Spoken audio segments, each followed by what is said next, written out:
if you want to, go ahead and run that countdown one more time. We'll see if we can get a few more.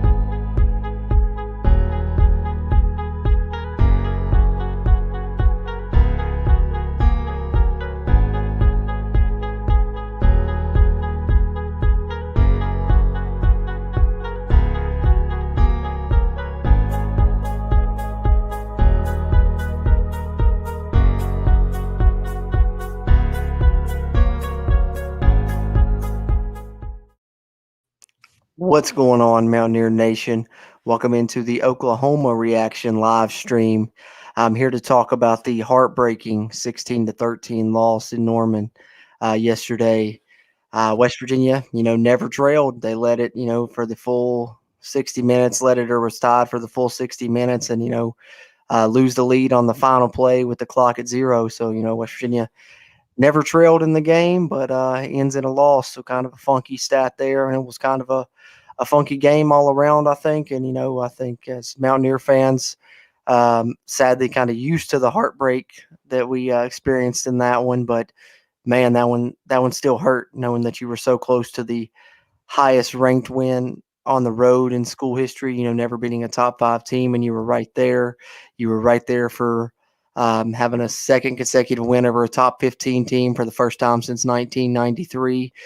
Tough pill to swallow, but, I think 2 months ago, 3 months ago, preseason, if I was to tell you West Virginia was to stay within 3 points of Oklahoma and, never trail in the game, that you would probably take that as a Mountaineer fan. But nevertheless, West Virginia falls to 2-2, 0-1 in Big 12 conference play, and we're here to break it all down. Let some people hopefully roll in soon. But in the meantime, Stephen, just me and you tonight. Bradley, unfortunately at work. I just now made it back from work, but let's hear some of your opening thoughts on the loss to Oklahoma. Well, initially, I was heartbroken, as was everybody else, I'm sure. But as I've gotten time to think about it and digest everything that happened in the game, it is. It's a very tough pill to swallow when you think about how close we were to winning this game. But in the end, I think, like you said, if you would have told me 2 months ago if this would have been, West Virginia would have held this close in Norman, Oklahoma, in a night game with this team, I would have told you, you were crazy. And that was even with how good I expected West Virginia to be going into this season.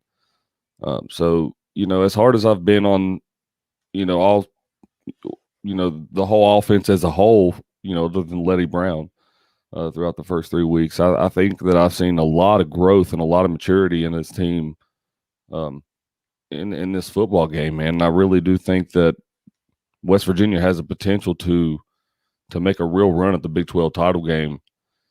And I'm not just saying that. I really – West Virginia, I mean, people can bash Jared Deggy all they want, and they can blame him and Neil Brown and say that that's the reason West Virginia lost this football game. But, I mean, realistically, West Virginia lost this football game because, it came down to discipline. If you fix even one penalty, I would say 2 to 3. But even if you just fix one penalty, and specifically I'm talking about the one when we're on the half-yard line and then you get, a false start on Parker Moore, Letty Brown was in the end zone. We were going to score. You 100%. Take that away. That's 17-13 or 17-13. West Virginia wins the football game. Yep. Or no, 17-16. Sorry. 17. What about 17-16? But whatever it would have been. West Virginia. Oklahoma. It was enough points to win the football game. So you take away just one penalty, literally just one of those penalties, as many as we had. We would have won the football game. So, to me, it doesn't come down to quarterback play. I thought, in my mind, Jared Deggy played his best football game of the season by far. He made a lot more decisions that you see out of a mature quarterback, that you've seen out of someone who takes care of the football more. And specifically, I noticed, on one drive where he normally has been throwing it up in a double and triple coverage all season and getting, picked off, which he did do early in the football game last night. He threw it away. And I was like, man, I think I mentioned to you, I was like, man, that's maturity right there. Yeah. That's growth. Yeah. And so I did see a lot of good things. And I mean, we'd be, really, really bad if we didn't mention that WVU defense, because they came to play last night and they proved that they weren't only top of the Big 12, but one of the top in the whole country in my mind. Because if you can hang with what everybody's been saying is, the top to bottom best receiving core in the whole country and shut them down, I mean, who's to say we can't, go all the way to the Big 12 title game and meet these guys again? I mean, everybody on the WVU team is talking about it already, so I don't know. As down as I was about this game, I'm hyped up about the rest of the season. I've seen a lot of positives out of this football team last night. Yeah, I think that when you look at it, I think those are the two best defensive lines in the Big 12 that played in that game, with Oklahoma's defensive line and West Virginia's defensive line. And I think that sequence that you're talking about was very big. I remember, if you follow along on the live tweets, I do that, throughout the game when I can. First few games I was in attendance, but brought those back for the Virginia Tech game, and then of course for the Oklahoma game yesterday, they were alive and well. And when that sequence happened, when we had the ball on the half-yard line and there was the false start, and then on 3rd and goal, Bryce Ford Wheaton wide open, and Daggy don't see him till late, pass a little high, but still catchable. But Ford Wheaton can't come down with it. I tweeted right then, I said, circle that sequence, because that's the type of stuff that may come back to haunt you when you could have got 6 right there easily, with the false start. And then again on the 3rd and goal, and and it did come back and haunt you. That was, one of the sequences. I think there's a few sequences you can look at late in this game that, really did it. But to me, that's the one that stands out, because you're on the half-yard line, you get the penalty, and then even then on 3rd and goal, you got the touchdown, but just can't quite get it, and that's just kind of the theme of this game. You were just couldn't quite close it out, I guess. Yeah. But and then, of course, we could talk, on WVU's final drive down to the 30, and you get the snap infraction penalty followed by the snap, which, I've seen a lot of people on Zach Frazer, and I hate that. That's a guy that's a heck of a guy. And, he heard Neil Brown have his back, and I think, everyone needs to have his back, because we don't really know the circumstances of whose fault that Zach was. Frazier's been a hell of a ball player this whole season. I don't think we should harp on him on one mistake in that type of a football game in that big of a moment. I mean, there's a lot of stuff. There's a lot of noise in the stadium, a lot of things being said throughout the defense and the offense. I mean, it's hard to tell. As frustrating as it is, that wasn't the play, surprisingly enough, that cost us the football game. Like we said, it was Parker Moore's false start. So, even with Parker Moore's false start, though, you have multiple chances to keep yourself in the football game. And Oklahoma, arrogance driven, kept West Virginia, I think, in the football game as well, because, they called a timeout when West Virginia ran all their timeouts out in the first half.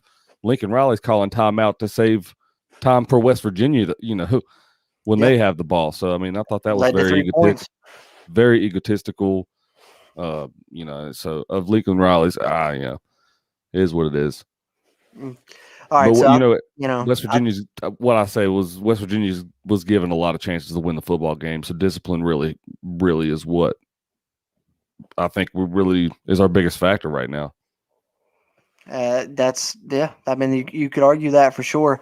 I think that it's just tough. It's a tough pill to swallow. I mean, that one hurts. It's almost like, I know a lot of people were expecting us to get blown out, myself included, if you listen to the preview show, but ended up being a heck of a game. But it's almost like, would you rather get blown out or have your heart ripped out at the end like that? I don't know.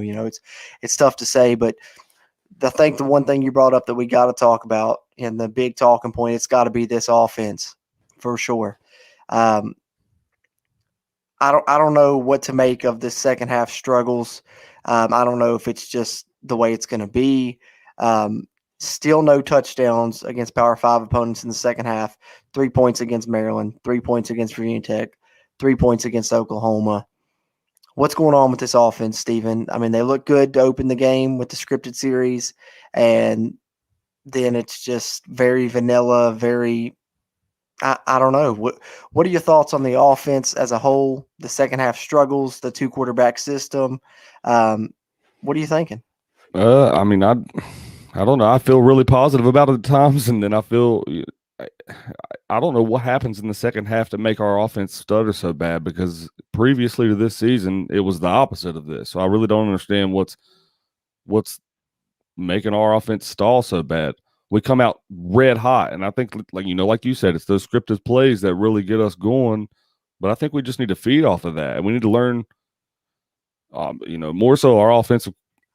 All our offensive staff as a whole needs to get together and figure out how to make adjustments to the defense. Now, I will say that Oklahoma's defense, they played just as well as WVU's defense last night. In my opinion, they were top notch as well. But going into next week, I think West Virginia needs to make that a very, very strong point to score not one but multiple second half touchdowns and be able to close out games, because that's even bigger than discipline. You gotta be able to score points, especially in the Big 12 conferences with the the powerful offenses that you're going to be able to play. You just came away from that game with your defense, playing the way they did and keeping you in the football game that whole time. But over time throughout the season, we're going to get fatigued and we're going to get worn down. Our offense has got to be able to, help our defense out and score points to where they're not on our heels so bad the whole time. Because that's what, has happened in the, against Virginia Tech. It almost happened. Our defense got, tired throughout the game. Offense wasn't given enough time, which I thought, kind of was a positive in the Oklahoma game. The offense did come out with a game plan to, run some time off the clock, and we got time of possession and we won that battle. But moving forward, we really got to learn how to consistently score points throughout the football game. And if not, we're going to lose not two, but or three, but a lot more football games. But I don't think that's going to happen. I do think West Virginia's on the right side up.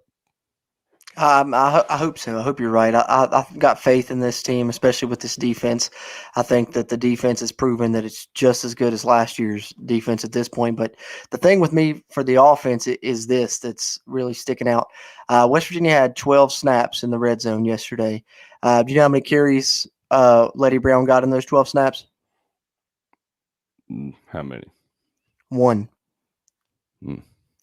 Do you know in the 3 games against Power 5, West Virginia's had 23, I believe it was 23. I think it's what it's at, 23 or 24 snaps in the red zone. You know how many carries Letty Brown has in those 23 snaps? Probably under 5. 4 carries. He's got 2 passes thrown to him, but he has 4 carries in the 23 red zone snaps. Now, I don't know. I know the field tightens up in the red zone and what have you, but if that's what you were trying to rely on, that's the guy, you said you wanted to feature in your offense.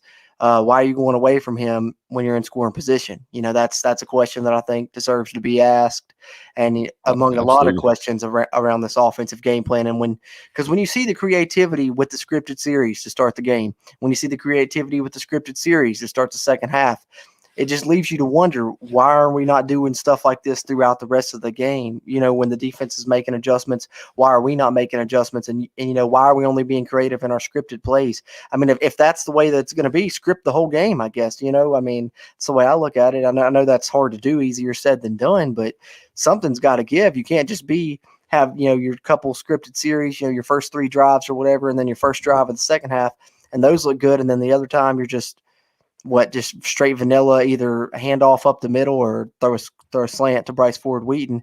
I mean, that was working all night last night, but people are going to key on that, and it's very predictable. Ran Letty up the middle a lot and ran Letty to the right a lot. You know how many runs Letty had to the left side?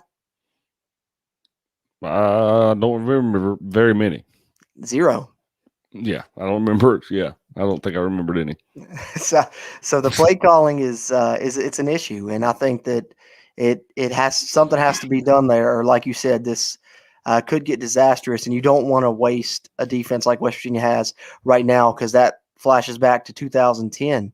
2010, the Jeff Mullen, Bill Stewart year. That defense ended up being a top 10 defense in the country, but had no offense. You had that Jeff Mullen offense, and that's kind of what it's leaning towards right now. So something's got to give. But let me scroll up here. I'm going to catch up on some of these comments. Yeah, I've been trying to read some of them as well.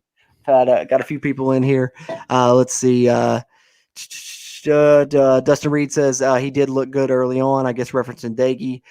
If he could throw over 15 yards, we'd be okay. Yeah, that's the issue. Daggy looks good on those intermediate saying all passes, season, if Daggy can stick to those short to medium passes, then our offense, can flourish. And it did last night at times. I thought you seen our receivers make some really good, strong catches over the middle.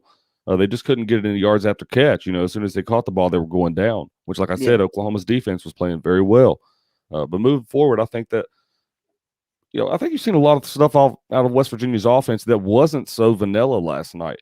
Even though, we didn't score that much, I think you've seen a lot of sweep plays and a lot of end-around plays that you don't really see or haven't really seen early on this season. So that's one positive I'll take away from this offense. But anyway. Yeah, I mean they have to throw the deep shots, keep the defense honest, but it's just it's pointless. I mean, Yeah, but if you're throwing deep shots is one thing, but you have to have receivers that's going to be able to get separation downfield to be able to get those. And we've gotten that sometimes, but most of the time they're Deggy's open, throwing but into double and triple coverage, and that's what's making. That's why he's gotten most of his interceptions so far, in my mind, is because he's throwing in types of coverage like that. And when we've seen guys beat guys deep, the throw's 10 yards over their head. It's just not there. So I don't know what you do about that, but you can't tell me that Garrett Green can't do that and that Garrett Green can't throw those slants to Ford Wheaton. And, I've not been one on the start Green train. I'm still not going to say that he should start yet, but you can't tell me that the running lanes don't open up more for Letty when you got the threat of that play actually being pulled on that RPO we love to run. And when you're running an RPO-based offense, that you actually have the read, that doesn't help with the running lanes and everything like that. And, like if Daggy can't throw the ball more than 15 yards downfield, which I think we've all kind of seen him struggle, the only thing that he really has on Green is knowledge of the offense and going through his progressions, because I think Green can make every throw that Daggy makes for sure. That's the way I see it. Well, that's what I was getting ready to say. I think that I think Garrett Green, while I do believe that Jared Deggy should still be the starter, I do believe that Garrett Green does definitely, absolutely add a whole new dynamic to this offense that we really need right now. And I think that, moving forward, West Virginia really does need to invest in more of the idea of going with the dual quarterback system, because, we run Garrett Green a lot in the first and then, in most of the second quarter, but then you get in the third and fourth quarter. I didn't really see Garrett Green come in that much. He didn't come in as much as he did in the first half. I'll say that. So I think that. Well, I think a lot of that is just the drives, because it looked like they were trying to put him in once they got past about the 35, inside Oklahoma's 30, kind of use him as like a red zone. Yeah, it was more situational than anything. Right. Yeah, they you could tell they had a plan of how they wanted to do it, and that's one good thing you can say about it is they're very detail oriented as far as how they're going to do it. Like Neil Brown said, there's a science to it, and they're trying to utilize that and have that plan beforehand. Okay, Green's going to go in this situation, and not just be willy nilly flipping them in and out all the time. But Bradley in the comments there. What's up, Bradley? Miss you. Wish you were here with us, but he says more Garrett Green, and I think that pretty much all of us he's would a GG agree fan. with that. Yeah. GG. Yeah. I'm on the GG train now. I've been reading comments all day about these quarterbacks though, but I'm going to tell all you guys right now that are watching this, it's Nico's job next year. So whatever we do this year at quarterback, I'm telling you right now, it's not that it doesn't matter, because you're going to have a viable backup next year probably, but Nico is the man.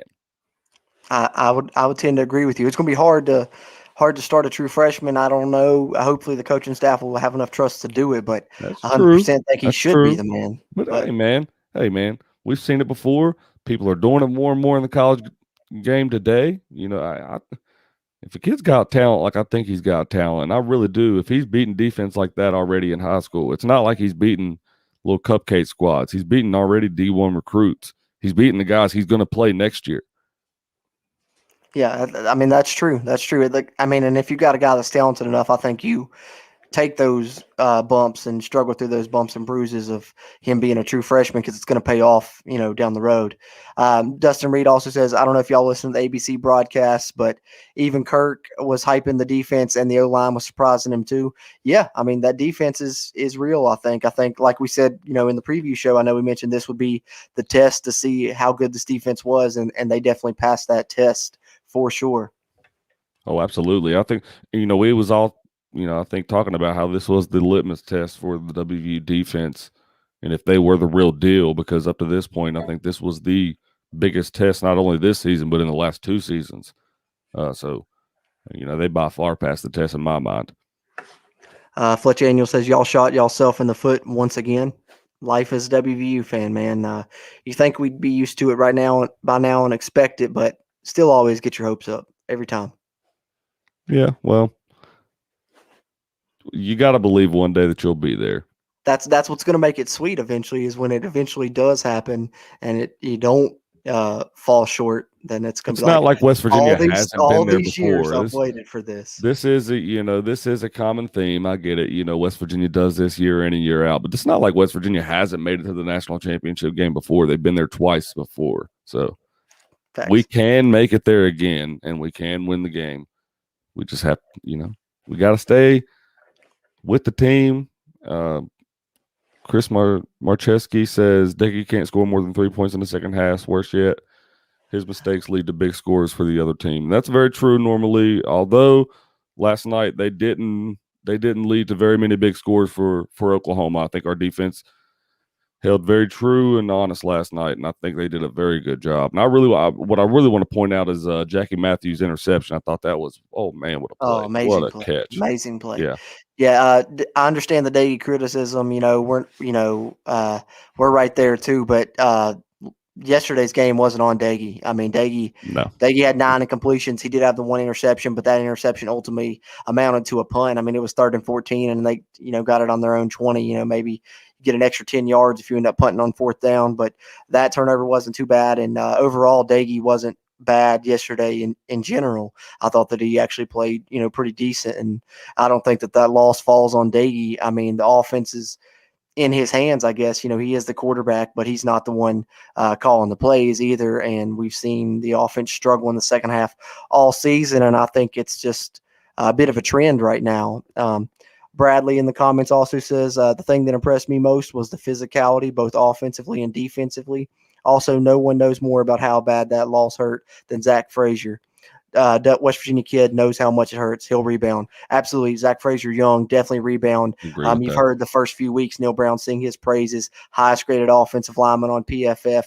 Absolute stud, Zach Frazer is, and he's going to have a heck of a career, only a true sophomore. And has played very well up to this point. Yeah, I mean, the kid was the first true freshman to start at center in like 50 years last season, so right. The guy's legit. People and has switched around to multiple positions in his time at WVU as well. So, I mean. Absolutely. David Phillips says, I don't like the Green sub-ins at all. How do y'all feel about that? I mean, of course, I would love to just be able to have one guy and just Green be that guy, because I think, like I said, what you have with Daggy. Green kind of gives you a spark.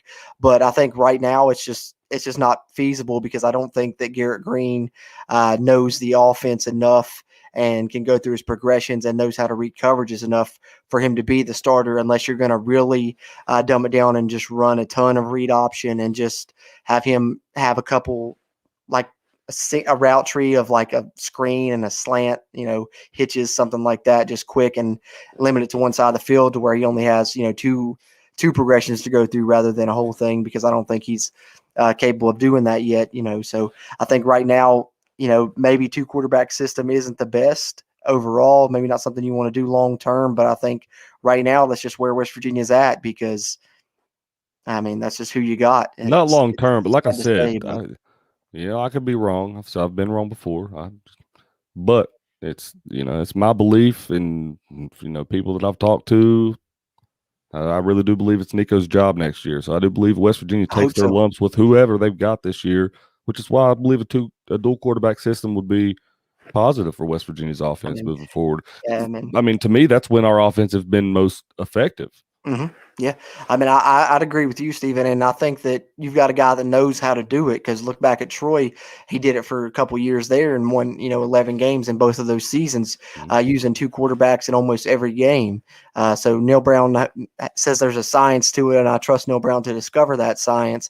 And, I didn't see any really big mistakes, going on with the sub-ins or anything like that. And as long as you keep it simple enough to where it's the same for your offensive line, just like Neil has said, that I think it's going to work. And I think what you're going to see, though, is you're going to see more Green. I think he had 6 snaps against Virginia Tech. I don't know exactly how many he had this week, but I'd say it was 15 to 20 probably that he was in there. So you're going to continue to see more Green, I think, moving forward. So, and I don't think that's a bad thing. Will de Corbin in the comments says we went toe-to-toe with the number 4 team. Yeah, absolutely. Hats off. I've seen a lot of people bashing Neil Brown, which I think is absolutely ridiculous.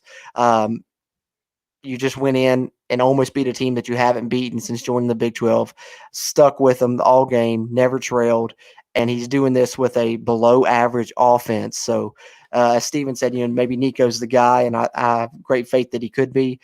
What's Neil going to do when he gets an offense to go along with these powerful defenses he's had these past 2 years? I think it begs the question. Yeah, that's the thing you got to wait and see, because the common theme for West Virginia recruits, especially the higher up ones, is they don't normally work out, and so that's what really worries me. But then what really kind of really just makes me feel comfortable with everything. Excuse me. Comfortable with everything is the games you watch of him against these types of defenses that he's played. But yeah, I truly do believe Nico is the guy moving forward next year and the next 4 years after, or next. He probably won't stay 4 years. The kid's talented. David Phillips in the comments said an opinion of mine is Deggy would do a lot better if he would actually run the ball. I actually agree with that, and I do believe that he did it a couple times yesterday. Finally, yeah, he did. I think moving forward, you're probably going to see Deggy try to run the ball a little bit more. I think it was Jed in the pregame on WVU's network. He was talking about how you're going to see Jared Dagey start to run the ball, as well as you're going to see start to see Garrett Green throw the ball a little bit more, because you're going to see competition in those quarterbacks on who wants to see the field on more occasions. So I do think that both of those quarterbacks are going to start doing things that is going to surprise some people, especially in the next few weeks, because you got a game against Texas Tech in, this next week, and that's a great opportunity at home to come home and prove what kind of football team you are, especially bouncing back off of a heartbreaking loss like that. And then you got to go on the road and play a tough Baylor team that just beat a pretty good Iowa State team. So, yep. You still got tests coming up, and you can't fall off the wagon just because of that one loss. But I don't think this team is falling off. I think that they're bought in. I think that they're ready to, to come to play. I mean, it wasn't just Bryce Ford Wheaton. It was several players. Even Tyler Sumter, the punter's even in there, competitive enough to. They were saying they again. got on there, if you guys didn't see, and they said, we will see them again. It's okay. We'll see them again. So, in their minds, they're going to play Oklahoma again, and there's only one way that can happen. Yep, and I don't think we need to say what that would be, but you can figure it out. Bradley Brown, we were well on our way to 2 TDs in the second half and shot ourselves in the foot both times. Yeah, I'd agree with that. You were about to finally, get that monkey off your back. And, that one sequence we talked about with the false start and then the incompletion to Bryce Ford Wheaton on 3rd and goal ends up resulting in a field goal. So, yeah, you possibly had a chance to finally do that. So I guess there is some, improvement, you could say, from the second half offense. Like I said, blah, blah, blah. Can't speak. Can neither of us talk tonight, can we? can't talk tonight. But specifically that first drive of the second half, I thought they did some innovative things. They, I know they opened it up with the Sam James under center, kind of hiding jet sweep. They had a triple option look with Reese Smith moved in the backfield back there with Garrett Green and Letty Brown, and that resulted in Letty's biggest run of the day. So I think you're seeing some flashes, but just need more of that creativity throughout the rest of the game plan, other than just the scripted series. Will de Corbin says Dagey is the problem. Partly. I mean, you're a quarterback away from having a really, really solid team. But like we said, we touched on that a little bit. I don't think Dagey was really the issue yesterday. Bradley Brown says Letty didn't have much room to run unless Green was in the game. Agreed. I think we touched on that a little bit. Green being in there, a lot of those linebackers are staring at him, and he's pulling those guys. Whereas when Dagey's in there, they know it's a straight handoff to Letty. They don't have to respect that option part of the read option there. Let's see what else we got here.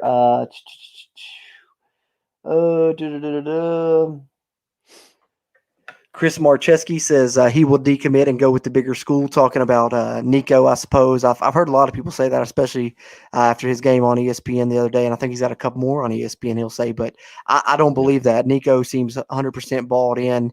He's been the biggest peer recruiter. He's been trying to get guys to WVU. He's talking to the other commits all the time.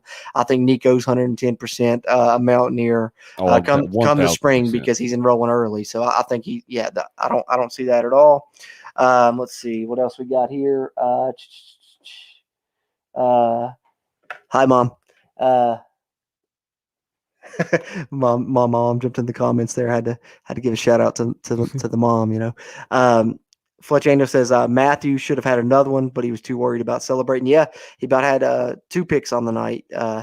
But and I would have loved to get another one off Rattler. That's really what you needed. You needed one more. I think one more turnover, and you could have done it. Dave Phillips says one of our friends deleted me off Facebook for defending Day last night after the game. Hey, I'm telling you, Facebook WVU fans are brutal. It doesn't matter. It doesn't matter. You can't hardly talk to some of them. I know I didn't really get into it. I had a guy commenting on one of our live tweets saying that Neil Brown and Shane Lyons were running the program into the ground, and so I just responded real quick with best recruiting class in school history, and just almost had the biggest road win in school history in his 3rd year with a below average offense. But hey, if you say so, because there's no way to reason with that. Yeah, So people don't throw it. West Virginia fans don't throw in all these other factors. A lot of the times, man, you gotta think we don't have a lot of star-studded power on this offense quite yet. We're at least 1 or 2 recruiting classes away from what this offense is truly going to be.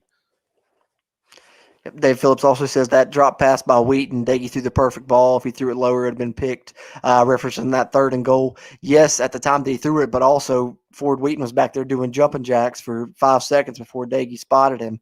And that's the one thing about Daggy is he tends to lock on receivers. And, several times, you'll hear it on the radio broadcast.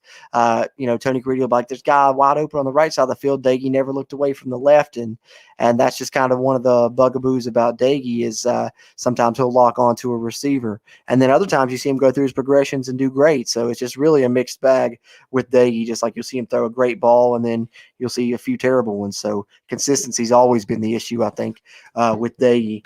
Let's see, got some more here rolling in. Dustin Reed says, to what you just said about dumbing it down for Green as far as plays, if you think about what we do in the second half, it wouldn't be much different. Our second half playbook is a run up the middle, slant and a screen here and there, mixed in. Hold on, these things are flowing in quick. Scroll back up. Mixed in with an overthrown deep ball. I think Green can handle it once he gets some practice at it. It's hard to see what he can really do, only getting a couple snaps. That being said, they should still start Daggy.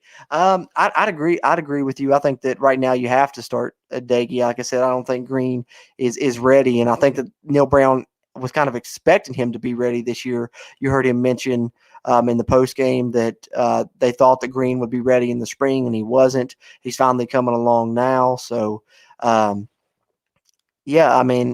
but I think with Green, you would have to dumb the offense down even more.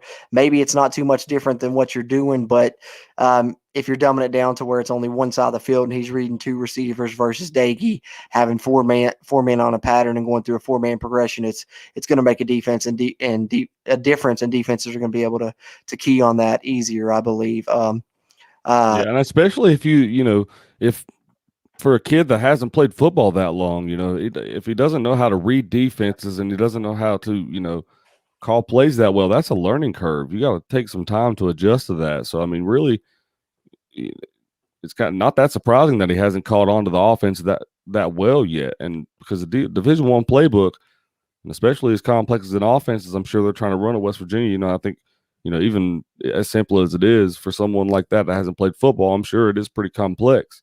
Mm-hmm. So, I mean, yeah. And that's the thing with Green that a lot of people don't realize, and I think that's why Neil pointed that out following the Long Island game, is that Garrett Green was, he was a baseball player. He didn't have the traditional quarterback upbringing as far as he didn't play 7-on-7. The offense that he was in high school was a heavy run offense. They would throw the ball 2 to 3 times a game. And, he probably had a one-man route, didn't have to go through any progressions. So he never had to learn how to read coverages. He never had to learn how to go through progressions, things that normal quarterbacks do, especially ones that are in passing offenses in high school. Goose Crowder was in an offense similar to what West Virginia runs now, Neil said, and, he already knows how to do that. So not only has Garrett Green had to learn the playbook, he's also had to try and learn how to read coverages, when defenses are disguising coverages, recognizing coverages, going through progressions. It's all new to Garrett Green as far as, the quarterback things that are not just, running and throwing the football. It's the mental side and the recognition side. It's all new to Green, which he's apparently coming on, in that Oh, he is aspect, but catching it's on still going to quick. take some Yeah. time. Yeah. I mean, and the guy's athletic enough to make up for what he lacks in that department, I think. And that's the bright side of him and why you're seeing him get on the field. Despite that, the guy has a lot of potential. Dustin Reed says that guy on Twitter is crazy. Brown is building something great here. Absolutely.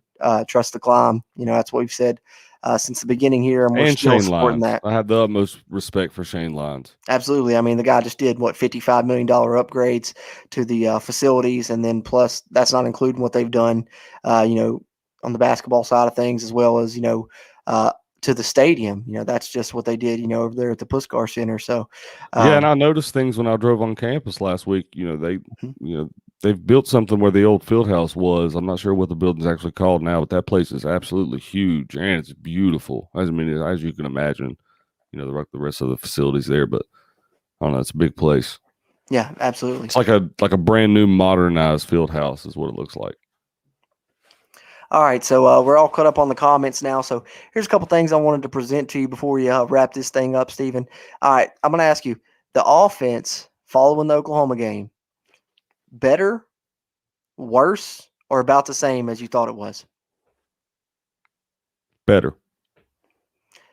I would say I know you about the disagree. same. Yeah, I would say, I know you disagree. I don't want to. I'm not going to say worse because I felt like they did do some things. That opening drive was As impressive. far as what I but thought they were, is that? yeah, That's yeah, the yeah. As question, far right? as what you thought, like before the game, Yeah, and then versus they're after better. the game. They are better than what I thought they were.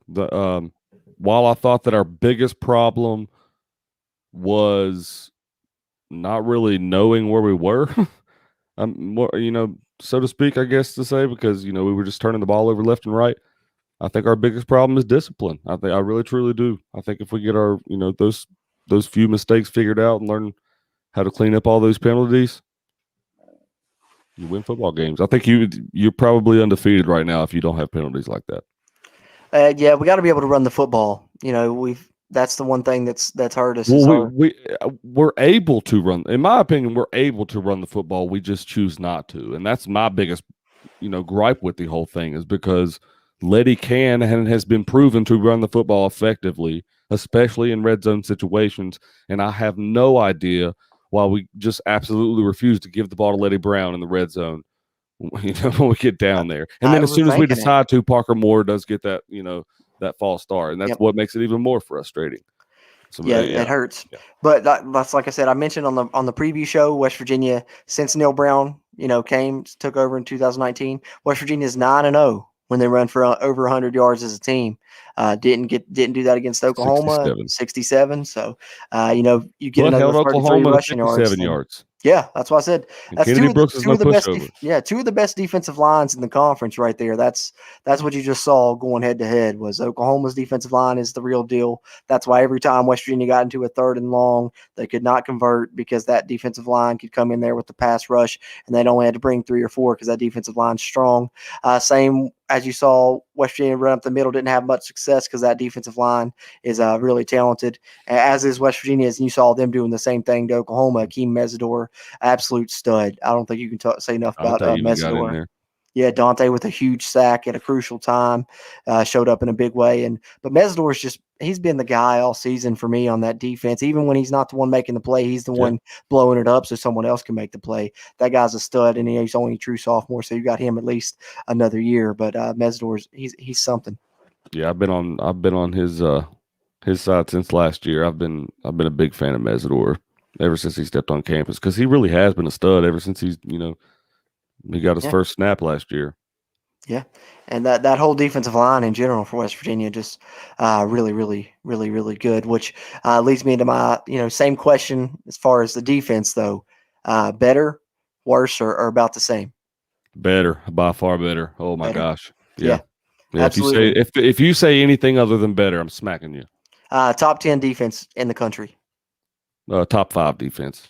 Yeah, I mean, Don't you could disrespect say my that. boys like that. They top You 5. could say that they're up there. I think this defense, we thought they'd take a step back as last year's defense, but I don't know that they have. I don't, their I rankings think wise, they may if not be up there, number one pass defense in the country again, but they're deeper this year. They're deeper. oh, absolutely. I think if I'm Shane Lyons, my biggest thing in this offseason is paying Jordan Leslie to stay at West Virginia. We need him. We Any need him. whatever it takes. And that's what I've touched on that before. I think whatever West Virginia needs to do, maybe not our offensive coordinator because there's some question marks there.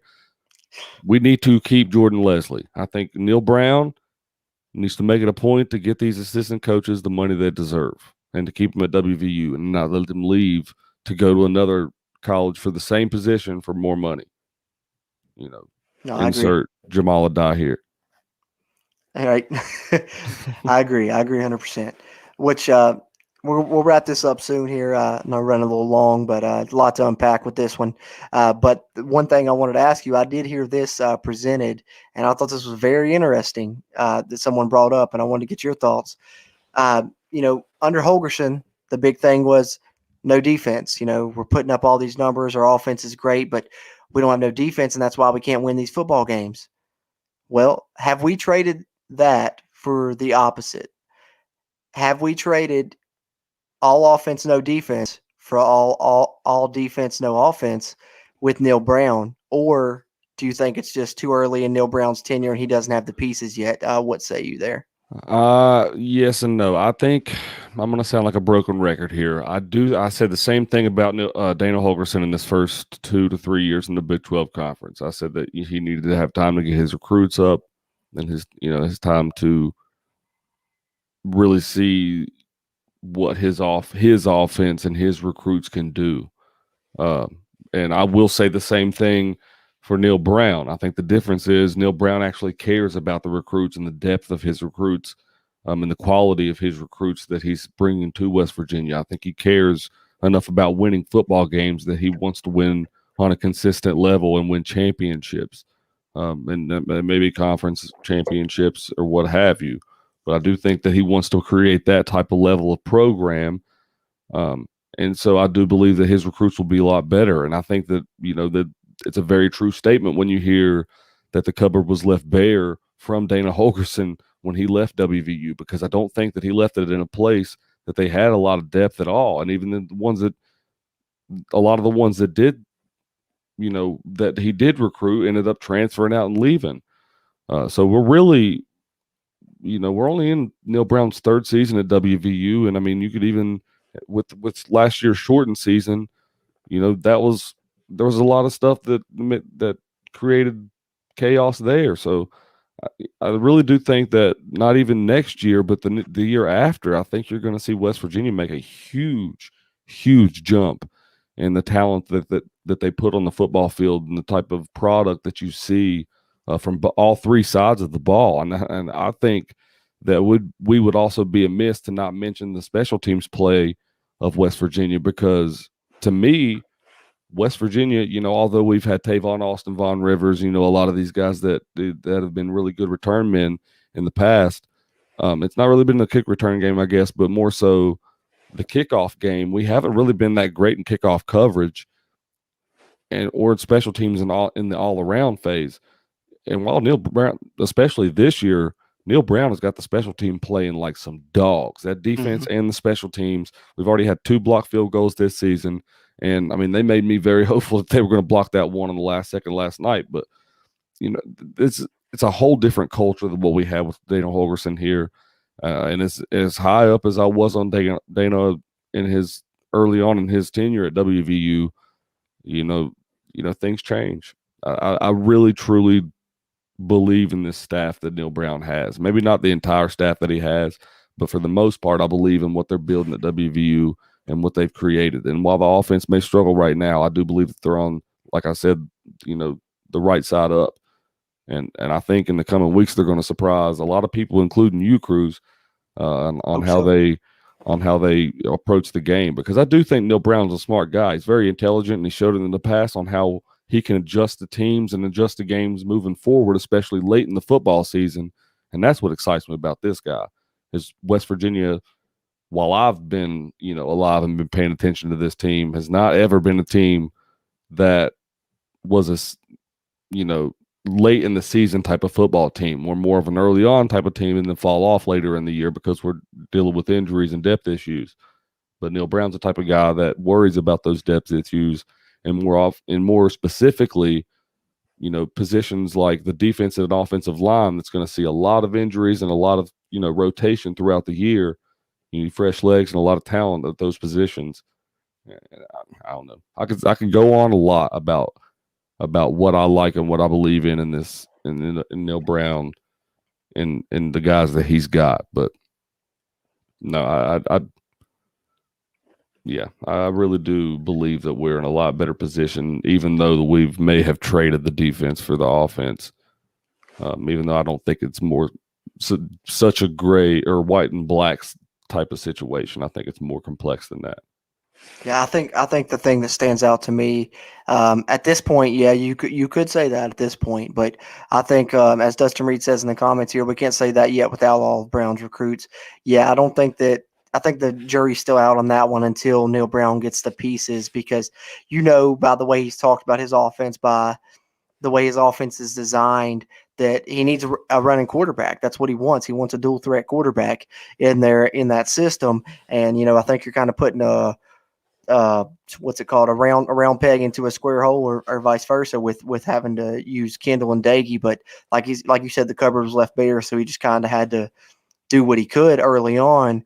But I think the thing that stands out to me about it is you're not getting blown out, even with the struggles you've had and with the depleted roster that Dana Holgerson left you with, and being outmatched on paper. He still finds ways to keep his team in the game up until late in the game. We saw that last season, even in 2019. Most games we saw that last season. He's only ever been blown out a couple of times, and I think those couple of times was more a talent issue than anything. But Neil Brown's going to find a way to be in the football game and give his team a chance. And what else do you want from your coach? At that point, just to have your guys ready and have a game plan that gives you a chance to win the game and keeps you in every game. It might rip our hearts out as Mountaineer fans if we're close in every game, and the makes the losses hurt that much more, but also makes you proud that you have a coach that gets your team ready and says we're not going to be blown out no matter who we play. Hey, and I will point out, I think even Bob Huggins took to Twitter last night and was defending Neil Brown. So he did. Hey, Daddy has spoken, okay? Yep, that's the king. That's the king right there. Yeah, the king has spoken. Everybody just needs to chill out. Just be patient. That's what one thing we need to learn. The slogan's trust me, climb for a reason. We just need to learn some patience, man. I mean, I know I do too. I'd say I get depressed like everybody else. Man, it'll be all right. We get there. We will. 2019, 2020, you're really trusting the climb.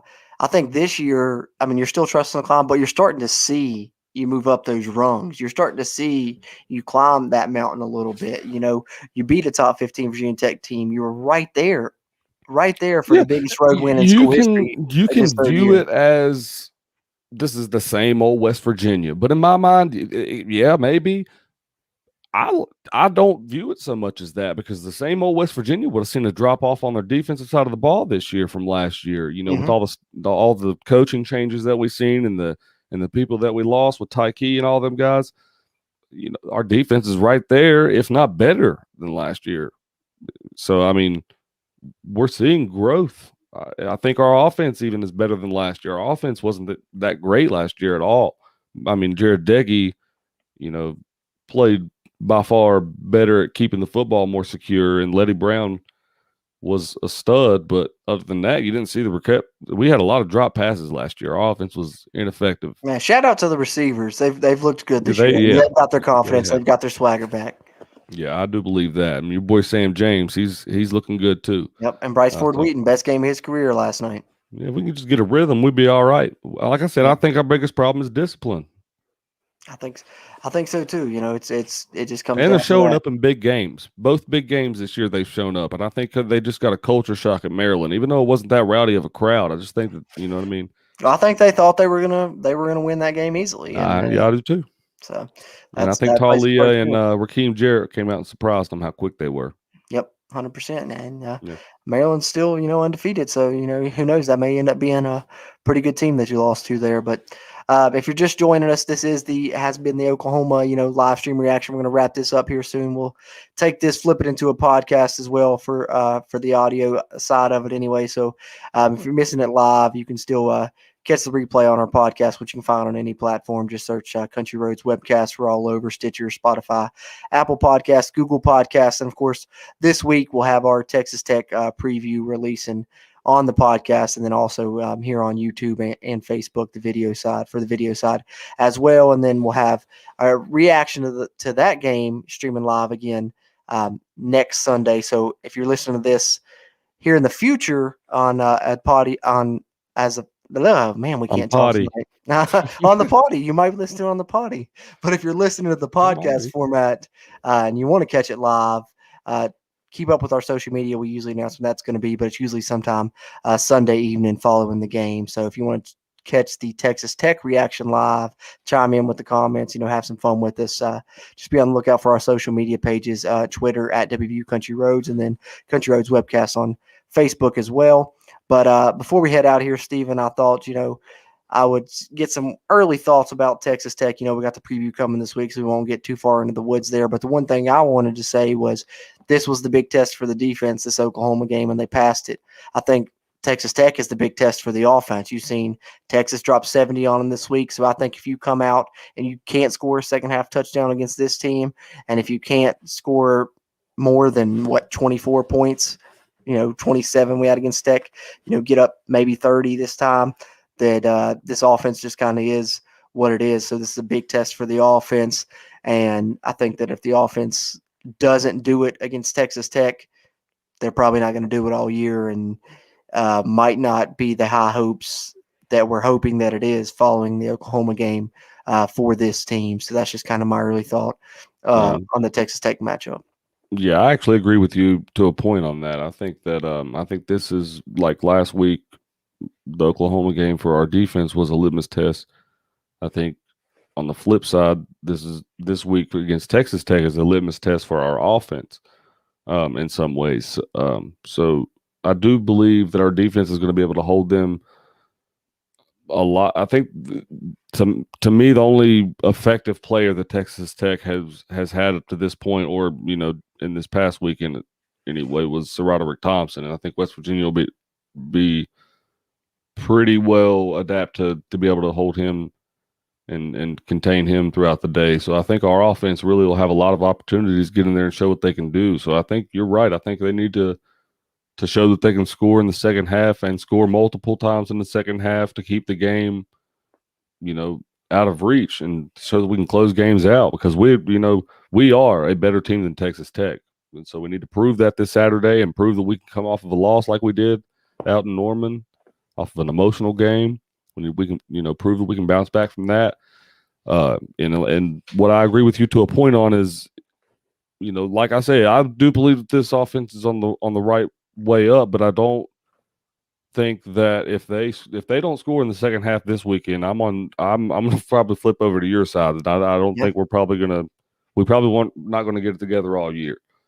But it is my belief that I think we're gonna get the ball rolling this weekend, and I think you're gonna start to see a lot of momentum start to build from this game moving forward, because it's not no easy game after that going into Baylor down there in Waco a week after that. So you do, like I said, you got a few tests coming up in the next few weeks with Iowa State and Baylor and a few of those guys. So I think we really need to prove what our offense can do this coming Saturday.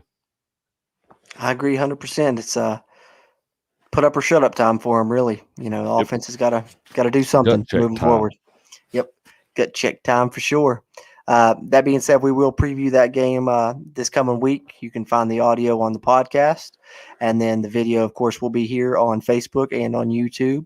And those usually come out on Wednesdays, our game previews, and then our reactions will be on Sundays, and we'll be live streaming the Texas Tech reaction again next week. We'll be right back here, same time, same place. Well, maybe not same time, but same place. We'll let A you little know bit the earlier, time on maybe our this week. probably earlier, but we'll let you know the time on our social media. So just follow along there on Twitter at WVU Country Roads, and then on Facebook, Country Roads Webcast. Anything else, Stephen, before we jump off here? That's all I got, man. Like I said, I feel a lot better than I did last night, just thinking about everything that happened in the game. But I don't know if I'm gonna be rewatching that one for a few more days at least. I don't know if I could stomach it. It Yeah, I hurt don't know bad yet. enough live. So, but either way, Mountaineers currently 2-2 and be facing Texas Tech this weekend at 3:30. Game be televised on ESPN2. Second Big 12 conference game for the Mountaineers. Join us this week. We'll be releasing the Texas Tech preview on the podcast on Wednesday. In the meantime, as always, I'm your host, Jordan Cruz. For my co-host, Steven. Until next time, let's go, Mountaineers.